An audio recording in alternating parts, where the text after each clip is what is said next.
اعوذ باللہ من الشیطان الرجیم بسم اللہ الرحمن الرحیم یا بنی اسرائیل، اے بنی یعنی بیٹے اولاد، اسرائیل اسرائیل یعنی یعقوب علیہ السلام۔ یعقوب علیہ السلام کا لقب اسرائیل تھا۔ اسرائیل کا معنی ہوتا ہے عبداللہ۔ اذکرو یاد کرو نعمتی میری نعمت کو۔ ابھی جیسے میں نے پڑھا ہے نا، قراتی میری گیند، تو نعمت ان سے نعمتی میری نعمت، یاد کرو میری نعمت۔ جیسے بھی ہم نے پڑھا کتابن کتاب، یا متکلم لگائیں گے کتابی میری کتاب، نعمتی میری نعمت۔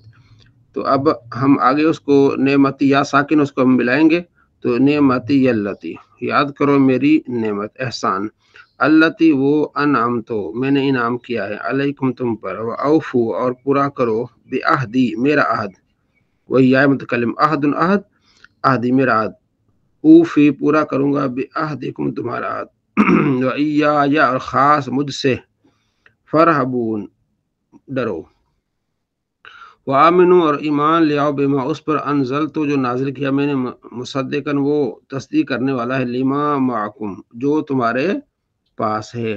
ٹھیک ہے جی، یعنی جو تمہارے پاس تورات انجیل ہے اس کا یہ تصدیق کرتی ہے قرآن پاک۔ ولا تکون اور نہ ہو جاؤ اول سب سے پہلے، کافرین انکار کرنے والے بھی اس کے۔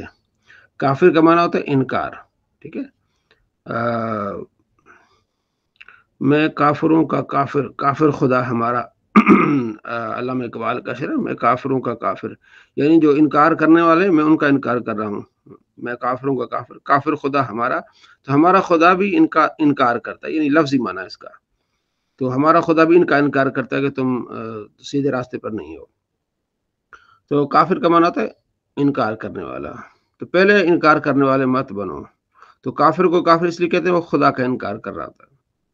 ولا تشترو اور نہ خریدو، نہ لو، آیاتی میری آیتوں کے بدلے، ابھی وہ ساری آئے نا، آیاتی یا متکلم، کتابی میری کتاب، آیات آیات، آیاتی میری آیت، تو میری آیتیں نہ خریدو، ثمن قلیلاً تھوڑی قیمت پہ، ٹھیک ہے نا، وَإِيَّايَ اور خاص تو مجھ سے، فَاتَّقُونِ ڈرو، وَلَا تَلْبِسُوا الْحَقَّ اور حق کو مت ملاؤ، بالباطل باطل کے ساتھ، وَتَكْتُمُوا الْحَقَّ اور ادھر ہی واو لا یہاں پوشیدہ ہے عطف پر، وَلَا تَكْتُمُوا الْحَقَّ اور حق مت چھپاؤ، وَأَنْتُمْ اور تم، تعلمون جانتے بھی ہو۔ یہ ضمیر انشاءاللہ کچھ دنوں میں ضمیروں کا ذکر آئے گا تو یہ ساری ضمیر آپ انشاءاللہ جان لیں گے۔ وَأَقِیمُوا الصَّلَاةَ اور نماز قائم رکھو، وَآتُوا الزَّکَاۃَ زکات ادا کرو، ورکعوا رکوع کرو، مع ساتھ الراکعین رکوع کرنے والوں کے ساتھ، نماز پڑھو، زکات دو، رکوع کرنے والوں کے ساتھ رکوع کرو۔ حمزہ استفہام کے لیے آتا ہے، حل بھی استفہام یعنی سوالیہ، بھی سوال کے لیے، تأمرون الناس کیا تم لوگوں کو حکم دیتے ہو، بالبر نیکی کا، وتنسون اور بھول جاتے ہو، انفسکم اپنے آپ کو، یعنی لوگوں کو نیکی دیتے کا حکم دیتے اور خود نہیں کرتے، خود بھول جاتے ہو، وانتم اور حالانکہ، تتلون الکتاب تم تلاوت کرتے ہو کتاب کی، افلا تعقلون کیا تم عقل نہیں رکھتے، واستعینوا مدد طلب کرو، بالصبر صبر سے، والصلاۃ اور نماز سے، وَإِنَّ بے شک وہ یعنی نماز، لکبیرۃ بہت بھاری ہے، الا مگر الخاشعین ان پر بھاری نہیں ہے جو خشوع کرنے والے ہیں، ڈرنے والے ہیں، الذین وہ خشوع والے، یظنون جو یقین رکھتے ہیں کہ انہم بے شک وہ ملاقو ملنے والے ہیں، ربہم اپنے رب سے، جب انہیں یقین ہے کہ وہ اپنے رب سے ملتے ہیں تو وہ نماز پڑھتے ہیں، نماز پڑھنا ان کے لیے بھاری نہیں ہے، وَأَنَّهُمْ اور بے شک وہ الیہ اس خدا کی طرف، راجعون لوٹنے والے ہیں۔ صلی اللہ علیہ محمد صلی اللہ علیہ وآلہ وسلم۔ اگلی ہماری کتاب ہے ریاض الصالحین، کتاب الادب میں آگے ہم آج پڑھیں گے، نیکی پر خوشخبری اور مبارکباد دینا مستحب ہے، یعنی کہ نیکی کسی کو ملے یا نیکی کا کام کرے تو خوش ہو، خوشخبری دے اور مبارکباد دے۔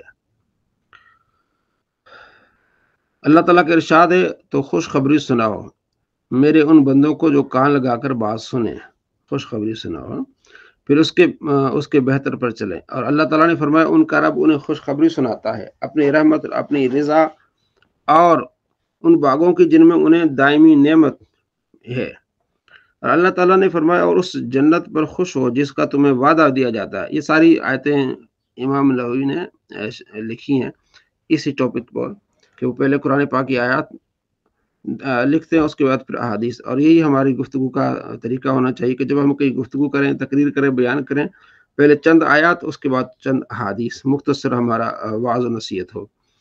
اور اچھا، اور اللہ تعالیٰ نے فرمایا تو ہم نے اسے ایک عقل مند لڑکی کی خوشخبری سنائی، چونکہ خوشخبری سنانے کی ہیڈنگ تھی تو یہ آیات۔ اور اللہ تعالیٰ نے فرمایا کہ بے شک ہمارے فرشتے حضرت ابراہیم کے پاس خوشخبری لے کر آئے۔ اور اللہ تعالیٰ نے فرمایا اور اس کی بیوی کھڑی تھی، ہنسنے لگی تو ہم نے اسے اسحاق کی خوشخبری دی، اور اسحاق کی بات یعقوب کی۔ اور اللہ تعالیٰ نے فرمایا تو فرشتوں نے اسے آواز دی، اور وہ حضرت زکریا اپنی نماز کی جگہ کھڑا نماز پڑھ رہا تھا۔ بے شک اللہ آپ کو یحییٰ کی خوشخبری دیتا ہے، یہاں بھی خوشخبری کا لفظ۔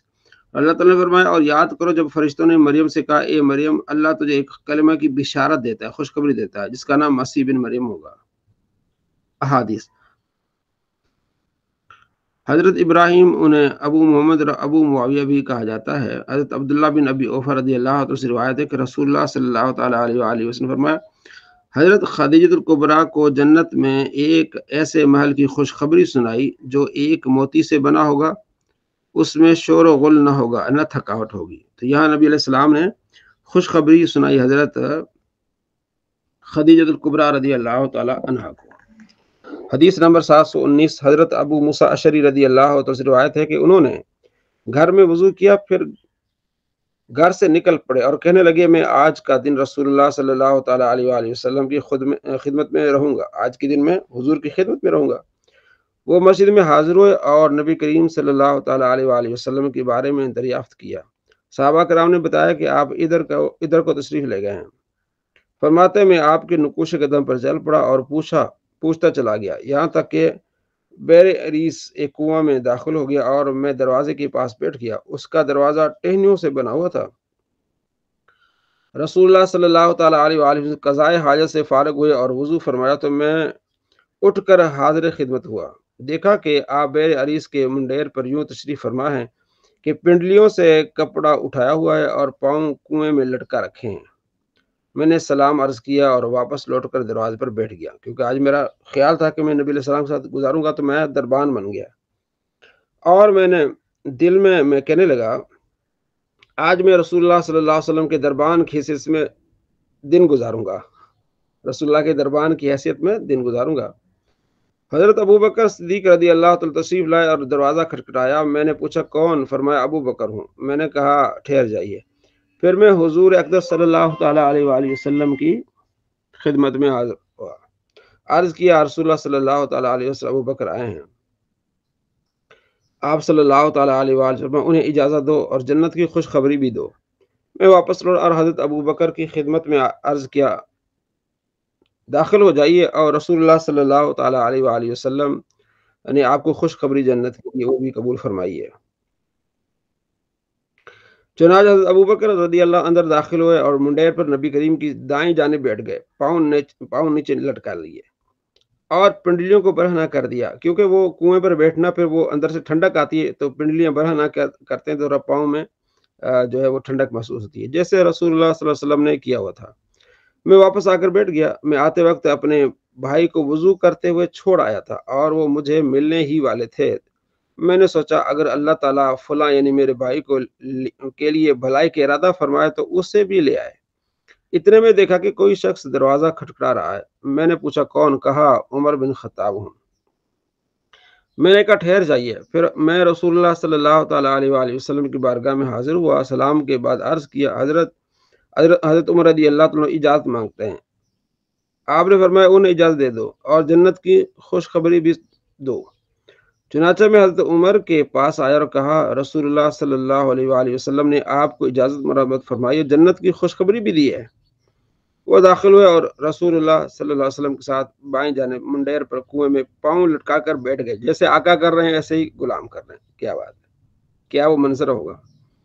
میں واپس لوٹا اور بیٹھ کر دل میں کہنے لگا اگر اللہ تعالیٰ میں فلاں یعنی میرے بھائی کے ساتھ بھلائی کا ارادہ فرمائے، یعنی اس کے بھائی کو تو انہیں بھی لے آئے، یعنی وہ بھی آ جائیں۔ اتنے میں ایک اور آدمی نے آ کر دروازہ کھٹکھٹایا۔ میں نے پوچھا کون؟ آنے والے نے کہا میں عثمان بن عفان ہوں۔ میں نے کہا ٹھہر جائیے، آج میں دربان بنا ہوں، ایسے نہیں آنے دوں گا۔ یہ کہہ کر میں نبی صلی اللہ علیہ وسلم کی بارگاہ میں حاضر ہوا اور اطلاع دی۔ آپ علیہ السلام نے فرمایا انہیں اجازت دو، نیز انہیں جنت کی خوشخبری کے ساتھ ساتھ ایک مصیبت میں مبتلا ہونے کی بھی خبر دو، یعنی کہ انہیں مصیبت میں مبتلا ہونا پڑے گا، جو آپ کا آخری وقت تھا جس پر بلوائیوں نے آپ پر حملہ کیا، تو آپ علیہ السلام نے پہلے بتا دیا۔ میں نے حاضر ہو کر کہا داخل ہو جائیے، اور رسول اللہ صلی اللہ علیہ وسلم آپ کو جنت کی خوشخبری نیز ایک حادثہ فاجعہ کی خبر بھی دے رہے ہیں۔ دیکھیں اللہ کے نبی کو اللہ نے علم غیب عطا فرمایا ہے۔ وہ داخل ہوئے، منڈیر کا کنارہ بھر چکا تھا، سارے صحابہ، کیسا منظر! تو ایک طرف نبی علیہ السلام، پھر ابوبکر صدیق، عمر فاروق، عثمان غنی، وہ دوسری جانب ان کے مقابل بیٹھ گیا تھا، عثمان جو حضور کے سامنے بیٹھ گئے۔ تو حضرت سعید بن مسیب رضی اللہ عنہ فرماتے ہیں میں اس انداز سے ان کی ترتیب قبور مراد لیتا ہوں، جس طرح حضور کے ساتھ ادھر ابوبکر ہیں، پھر عمر ہیں، میں اس ترتیب سے ترتیب قبور مراد لیتا ہوں۔ خیر، تو اس واقعے میں کیا تھا؟ اس واقعے میں یہ تھا کہ خوشخبری سنانا، ٹاپک تھا کہ نیکی کی خوشخبری سنانا، ٹھیک ہے، مبارکباد دینا۔ تو اس ٹاپک پر علامہ صاحب نے یہ حدیث ہمیں لکھ کر بتائی۔ آگے اس کی تھوڑی سی وضاحت اس حدیث نمبر 720 ہے۔ حضرت ابو ہریرہ رضی اللہ عنہ فرماتے ہیں کہ ہم رسول اللہ صلی اللہ تعالیٰ علیہ وآلہ وسلم کے ارد گرد بیٹھے ہوئے تھے، اس جماعت میں حضرت ابوبکر اور حضرت عمر بن خطاب رضی اللہ عنہما بھی موجود تھے۔ رسول اللہ صلی اللہ تعالیٰ علیہ وآلہ وسلم ہمارے درمیان سے اٹھ کر تشریف لے گئے۔ جب واپسی میں تاخیر ہو گئی تو ہمیں ڈر ہوا کہ کہیں ہماری عدم موجودگی میں آپ کا سلسلہ حیات منقطع نہ ہو جائے، یعنی یہ خیال آتے ہی ہم پریشان ہو کر اٹھ کھڑے ہوئے۔ میں گھبرانے والوں میں پہلا شخص تھا۔ رسول اللہ صلی اللہ علیہ وسلم کو تلاش کرتے کرتے انصار کی قبیلہ بنو نجار کے باغ میں پہنچا اور دروازے کی تلاش میں اس کے گرد پھرنے لگا۔ اتنے میں ایک چھوٹے سے نالے پر نگاہ پڑی اور جو ایک بیرونی کنویں سے باغ کے اندر جا رہا تھا، ربی چھوٹے نالے کو کہا جاتا ہے، یعنی بیچ میں تشریح کی چھوٹا نالا، تو میں لومڑی کی طرح سمٹ کر اندر رسول اللہ صلی اللہ تعالیٰ علیہ وآلہ وسلم کی خدمت میں پہنچ گیا۔ آپ نے تعجب سے فرمایا ابو ہریرہ تم ہو؟ میں نے عرض کیا یا رسول اللہ میں ہوں۔ فرمایا تمہیں کیا ہوا؟ میں نے عرض کیا یا رسول اللہ آپ ہمارے درمیان تشریف فرما تھے۔ اٹھ کھڑے ہوئے اور واپسی میں کافی تاخیر ہو گئی تو ہمیں ڈر پیدا ہوا کہ کہیں ہماری غیر حاضری میں آپ کا انقطاع نہ ہو جائے، تو ہم پریشان ہو گئے۔ سب سے پہلے میں پریشان ہوا اور اس باغ تک پہنچ گیا، لومڑی کی طرح سکڑ کر اندر داخل ہوا اور لوگ میرے پیچھے آ رہے ہیں۔ آپ نے اپنے نالین دیتے ہوئے فرمایا اے ابو ہریرہ یہ نالین لے جاؤ، اور باغ کے باہر جب اسے ایسے آدمی سے ملاقات ہو جو دل کے یقین کے ساتھ گواہی دیتا ہے کہ اللہ کے سوا کوئی معبود نہیں، تو اسے جنت کی خوشخبری دو۔ تو یہ ایک طویل حدیث ہے جس میں یہ بتایا کہ خوشخبری دینا۔ پھر حضرت ابوبکر آتے ہیں، ان کو خوشخبری دیتے ہیں، پھر حضرت عمر آتے ہیں، ان کو خوشخبری دیتے ہیں، تو حضرت عمر دھکا دیتے ہیں، وہ گر پڑتے ہیں، تو وہ پیچھے چلے جاتے ہیں، عرض کرتے ہیں یا رسول اللہ عمر نے تو مجھے دھکا دیا، تو حضرت عمر کہتے ہیں یا رسول اللہ جو ہے وہ اگر اس طرح خوشخبری دی جائے لوگوں کو، لوگ پھر اعمال چھوڑ دیں گے۔ تو آپ علیہ السلام فرماتے چلے ٹھیک ہے۔ تو بعد میں راوی آخری عمر میں راوی نے یہ حدیث بیان کیا ابو ہریرہ نے، تو اس میں خوشخبری دینے کا ذکر تھا۔ اگلی حدیث بھی سنیے۔ حضرت ابن شماسہ رضی اللہ عنہ فرماتے ہیں کہ ہم حضرت عمر بن عاص کی خدمت میں حاضر ہوئے، وہ حالت نشہ میں تھے، بہت روئے اور اپنا چہرہ دیوار کی طرف پھیر دیا۔ ان کے صاحبزادہ کہنے لگے ابا جان کیا رسول اللہ صلی اللہ تعالیٰ علیہ وآلہ وسلم نے آپ کو فلاں بات کی خوشخبری نہیں دی؟ کیا رسول اللہ صلی اللہ علیہ وسلم نے آپ کو فلاں چیز کی خوشخبری نہیں دی؟ انہوں نے رخ پھیر دیا اور فرمایا ہم اللہ تعالیٰ کی توحید اور حضرت محمد صلی اللہ علیہ وسلم کی رسالت کی گواہی کو سب سے بہتر شمار کرتے ہیں۔ میں نے 3 حالتیں گزاری ہیں۔ میں اپنے آپ کو دیکھتا ہوں کہ مجھ سے بڑھ کر رسول اللہ صلی اللہ تعالیٰ علیہ وآلہ وسلم سے عداوت رکھنے والا کوئی نہ تھا، اور مجھے اس سے بڑھ کر کوئی بات محبوب نہ تھی کہ میں آپ پر قابو پا کر آپ کو شہید کر ڈالوں۔ یہ بھی ایک میرا وقت گزرا، اور اگر میں اسی حالت میں مر جاتا تو اہل جہنم سے ہوتا۔ پہلی حالت۔ جب اللہ تعالیٰ نے میرے دل میں ایمان پیدا کر دیا تو میں نے نبی کریم صلی اللہ علیہ وسلم کی بارگاہ میں حاضر ہو کر عرض کیا، یہ دوسری حالت، کہ اپنا دایاں ہاتھ آگے بڑھا دی تاکہ میں آپ سے بیعت کا شرف حاصل کروں۔ آپ نے اپنا دایاں ہاتھ نکالا لیکن میں نے اپنا ہاتھ کھینچ لیا۔ آپ نے فرمایا، اے عمر، تمہیں کیا ہوا؟ میں نے عرض کیا، میں ایک شرط رکھنا چاہتا ہوں۔ فرمایا، کیا شرط ہے؟ میں نے عرض کیا، مجھے بخشش حاصل ہو جائے، یہ میری شرط ہے۔ آپ نے فرمایا، کیا تم نہیں جانتے کہ اسلام پہلے کے تمام گناہوں کو مٹا دیتا ہے؟ ہجرت سابقہ گناہوں کی بخشش کا ذریعہ ہے اور حج گزشتہ گناہوں کو مٹانے کا باعث ہے۔ اب اس وقت بریکٹ میں رسول اللہ صلی اللہ علیہ وسلم سے بڑھ کر مجھے کوئی محبوب نہ تھا، یہ دوسری حالت تھی، اور میری نگاہوں میں آپ سے زیادہ باعث عظمت کوئی نہ تھا۔ میں آپ کے جاہ و جلال کی وجہ سے آنکھ بھر کر آپ کو نہ دیکھ سکتا تھا۔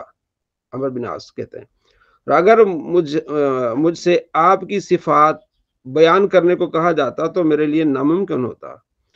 اب اس صورت میں مجھے موت آتی تو مجھے جنتی ہونے کی امید تھی، پھر ہم بعض معاملات کے ذمہ دار بنا دیے گئے۔ مجھے معلوم نہیں کہ اس ضمن میں میرا کیا حال ہے، پر جب میں فوت ہو جاؤں تو میرے جنازے کے ساتھ نہ رونے پیٹنے والی عورتیں ہوں اور نہ آگ ہو۔ جب مجھے دفن کر چکو تو قبر پر مجھے کچھ مٹی ڈال دینا، اور پھر میری قبر کے پاس اتنا وقت کھڑے رہنا جتنی دیر میں اونٹ ذبح کر کے گوشت تقسیم کیا جاتا ہے، تاکہ میں تم سے مانوس ہو سکوں اور دیکھوں کہ اپنے رب کے فرشتوں کو کیا جواب دیتا ہوں۔ تو یہ خوشخبری تھی اس بات پہ کہ آپ کے بیٹے نے کہا تھا کہ اللہ کے نبی نے آپ کو خوشخبری دی ہے، فلاں خوشخبری دی ہے۔ تو اس لحاظ سے امام صاحب نے اس حدیث کو لایا اور یہ معلوماتی روایت ہم تک پہنچی۔ صلی اللہ علیہ محمد صلی اللہ علیہ وسلم۔ قانون شریعت۔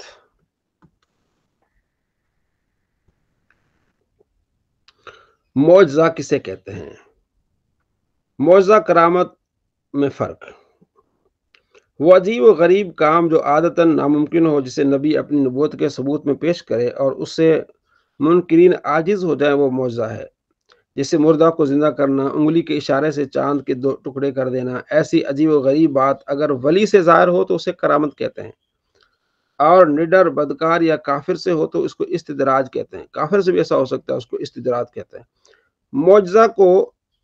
معجزہ کو دیکھ کر نبی کی سچائی کا یقین ہو جاتا ہے کہ جس کے ہاتھ پر قدرت کی ایسی نشانیاں ظاہر ہوں جس کے مقابل سب لوگ عاجز، معجزہ کا مطلب ہے عاجز ہو جانا، عاجز حیران ہوں، ضرور وہ خدا کا بھیجا ہوا کوئی جھوٹا نبوت کا دعویٰ کر کے، وہ خدا کا بھیجا ہوا ہے، بس یہاں کوئی جھوٹا نبوت کا دعویٰ کر کے معجزہ ہرگز نہیں دکھا سکتا، یہ الگ جملہ ہے۔ اللہ تعالیٰ جھوٹے کو معجزہ ہرگز نہیں عطا فرماتا، ورنہ سچے اور جھوٹے میں فرق نہ رہے، یہ الگ کہ ایسا نہیں ہوگا۔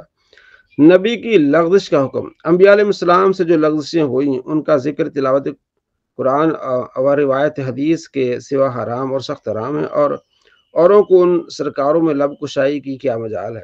اللہ تعالیٰ ان کا مالک ہے، جس محل پر جس طرح چاہے تعبیر فرمائے، وہ اس کے پیارے بندے ہیں، اپنے رب کے لیے جس قدر چاہیں تواضع کریں۔ دوسرا ان کلمات کو سند نہیں بنا سکتا، یعنی نبی کی بھول چوک کے موقع پر اللہ تعالیٰ نے جو کلمہ کسی نبی کو کہا، یا نبی نے انکساری عاجزی کے طور پر اپنے کو کہا، کسی امتی کو نبی کے حق میں ایسے کلمات کہنا ناجائز و حرام ہے۔ اللہ تعالیٰ کی کتابیں آگے۔ اللہ تعالیٰ نے اپنے پیغمبروں پر اپنا کلام پاک اتارا۔ حضرت موسیٰ علیہ السلام پر توریت اتری، حضرت داؤد علیہ السلام پر زبور، حضرت عیسیٰ علیہ السلام پر انجیل، اور نبیوں پر دوسری کتابیں اتری۔ ان نبیوں کی امتوں نے ان کتابوں کو گھٹا بڑھا دیا اور اللہ عز و جل کے احکام کو بدل ڈالا۔ تب اللہ عز و جل نے ہمارے آقا محمد رسول اللہ صلی اللہ تعالیٰ علیہ وآلہ وسلم پر قرآن پاک اتارا۔ قرآن ایسی بے مثل کتاب ہے کہ ویسی کوئی دوسری نہیں بنا سکتا، چاہے تمام جہان مل کر کوشش کریں، ایسی کتاب نہیں بنا سکتے۔ قرآن میں سارے علم ہیں اور ہر چیز کا روشن بیان ہے۔ 1350 برس سے آج تک ویسا ہی ہے جیسا اترا، ہمیشہ ویسا ہی رہے گا۔ سارا زمانہ چاہے تو بھی اس میں ایک حرف کا فرق نہیں آ سکتا۔ جو شخص سکے کہ قرآن پاک میں کسی نے کچھ گھٹایا بڑھا دیا، اصلی قرآن امام غائب کے پاس ہے، وہ کافر ہے۔ یہی یہی اصل قرآن ہے.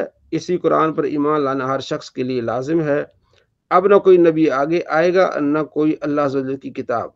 نبی بھی نہیں آئے گا اور نہ ہی اللہ عز و جل کی کتاب. تو اس کے خلاف مانے وہ مومن. ملائکہ یعنی فرشتوں کا بیان. فرشتے نوری جسم کی مخلوق ہیں جن کو اللہ تعالیٰ نے یہ طاقت دی ہے کہ جو شکل چاہیں بن جائے. انسان کی اور کوئی فرشتہ اللہ تعالیٰ کے حکم کے خلاف کچھ نہیں کرتے، نہ جان بوجھ کر نہ بھول کر، اس لیے کہ معصوم ہیں. ہر شخص کے گناہ صغیرہ کبیرہ سے پاک ہیں، ہر قسم کے گناہ سے پاک ہیں. اللہ تعالیٰ نے بہت سے کام فرشتوں کے سپرد کیے ہیں. کوئی فرشتہ جان نکالنے پر مقرر ہے، کوئی پانی برسانے پر، کوئی ماں کے پیٹ میں بچہ صورت بنانے پر، کوئی نام اعمال لکھنے پر، کوئی کسی کام پر، کوئی کسی کام پر. فرشتے نہ مرد ہیں نہ عورت. ان کو قدیم ماننا یا خالق جاننا کفر ہے. کسی فرشتے کی ذرا سی بے ادبی بھی کفر ہے. بعض لوگ اپنے دشمن کو یا سختی کرنے والے کو ملک الموت کہتے ہیں. ایسا کہنا ناجائز ہے، قریب کفر ہے. فرشتوں کے وجود کا انکار یا یہ کہنا کہ فرشتے نیکی کی قوت کو کہتے ہیں، اس کے سوا کچھ نہیں، یہ دونوں باتیں کفر ہیں. جن کا بیان. جن آگ سے پیدا کیے گئے ہیں، ان میں بعض کو اللہ تعالیٰ نے یہ طاقت دی ہے کہ جو شکل چاہیں بن جائیں. شریر بدکار جن کو شیطان کہتے ہیں، یہ آدمی کی طرح عقل اور روح اور جسم والے ہوتے ہیں، کھاتے ہیں، پیتے ہیں، جیتے ہیں، مرتے ہیں اور اولاد والے ہوتے ہیں. ان میں کافر، مومن، سنی، بد مذہب ہر طرح کے ہوتے ہیں. ان میں بدکاروں کی تعداد بنسبت آدمی کے زیادہ ہے. جن کے وجود کا انکار کرنا یا یہ کہنا کہ جن اور شیطان بدی کی قوت کا نام ہے، یہ کفر ہے. تو یہ بھی ہمارا عقیدہ ہے کہ جن جو ہے وہ آگ سے پیدا ہوئے، اور اس کے متعلق یہ ہم نے سماعت کیا. صلی اللہ علیہ محمد صلی اللہ علیہ وآلہ وسلم. اگلی ہماری کتاب ہے نحو میر. کل ہم نے پڑھا تھا کہ اسم کی علامات ہمیں معلوم ہونا چاہیے کہ علامت نشانی کیوں کہتے ہیں. ٹھیک ہے، کسی بھی چیز کو پہچاننے کے لیے اس کا ایک طریقہ ہوتا ہے کہ وہ اس کی نشانی کیا ہے. اسی طرح قرآن پاک جب ہم پڑھیں گے تو ہمیں معلوم ہو جائے گا کہ یہ جو قرآن پاک میں یہ کلمہ آیا ہے، یہ اسم ہے، فعل ہے، یہ حرف ہے. جیسے ہم پڑھتے ہیں الحمدللہ رب العالمین، الحمد. ٹھیک ہے، تو یہ کیا ہے؟ اسم ہے، کیونکہ اس میں الف لام آ گیا. ٹھیک ہے، تو ہمیں کیسے معلوم ہوا؟ ہمیں ایسے معلوم ہوا کہ شروع میں الف لام. جب ہم نے اسم کی علامات دیکھی تو اس میں یہ تھا کہ شروع میں الف لام کا ہونا یہ کس کی علامت ہے؟ یہ اسم کی علامت ہے. تو الحمد. اچھا، آگے ہے للہ. تو للہ یہ بھی اسم ہے کیونکہ اس کے شروع میں حرف جر آ گیا. تو اس میں ہماری دوسری جو نشانی تھی کہ شروع میں حرف جر ہو. الحمدللہ رب العالمین، عالمین کا پالنے والا. تو یہاں اضافت آ گئی، کا کی کے میں اضافت ہوتی ہے، اس کی کتاب، اس کا غلام. تو ہمیں معلوم ہوا کہ یہ تینوں جو کلمے ہیں الحمدللہ رب العالمین، یہ کیا ہے؟ یہ اسم ہے. الرحمن بھی اسم ہے، الرحیم بھی اسم ہے، مالک یوم الدین بھی اسم ہے. ٹھیک ہے، اسی طرح ہمیں اسم کی علامات کا علم ہو جائے گا. جتنی ہمیں علامات اچھی طرح ازبر یاد ہوں گی تو ہمیں معلوم ہو جائے گا کہ اسم ہے. آج ہم پڑھیں گے فعل کی علامات. ابتدا میں حرف قد کا ہونا، جیسے قد ضرب، یہ فعل کی علامت ہے. قد جو ہے وہ فعل کے شروع میں آتا ہے، اسم کے شروع میں نہیں آتا. فعل کی علامت قد. دوسرا سین آئے گا، سیدربو، سین آئے گا. جیسے سیقول السفہاء، سیقول، یہ دوسرے پارا سیقول. سین آ جائے یہ بھی علامت ہے فعل کی. تیسری سوف آ جائے، یہ بھی علامت فعل کی ہے. سوف، کلا سوف تعلمون، ثم کلا سوف تعلمون، سورہ تکاثر میں بھی ہے. چوتھی حرف جازم کا ہونا، جیسے لم یضرب، لم آ جائے. ٹھیک ہے، لما آ جائے، لا یضرب آ جائے. یہ جو حرف جازم، لم، لما، لام میں عمل، لائے نہیں، ان شرط، یہ 5 حرف جازم ہیں. ٹھیک ہے جی. یہ نیچے بھی ہیں، ان، لم، لما، لام عمل، لائے نہیں، نیچے جو حاشیے میں یہ لکھا ہے، جیسے لم یلد ولم یولد. ٹھیک ہے، تو یہ چوتھی علامت ہوگی. پانچویں، آخر میں ضمیر مرفوع متصل کا آنا، جیسے ضربتا، ضربتا، ضربتو، ضربنا، یہ بھی فعل کی علامت ہے.